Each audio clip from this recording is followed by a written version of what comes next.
Hi மக்களே, தற்பொழுது தமிழ்நாடு வக்பு வாரியத்திற்கு தலைவராக நாடாளுமன்ற உறுப்பினர் நவாஸ் கனி அவர்கள் நியமிக்கப்பட்டிருக்கிறார்.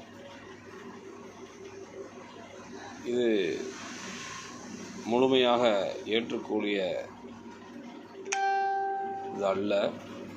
காரணம், சிறுபான்மையினராக இருக்கின்ற இஸ்லாமிய சமுதாயத்தில் ஒருவருக்கே, அதுவும் பணம் படைத்தவருக்கே 2 பதவி கொடுப்பது அநியாயம் என்பதே என்னுடைய கருத்து.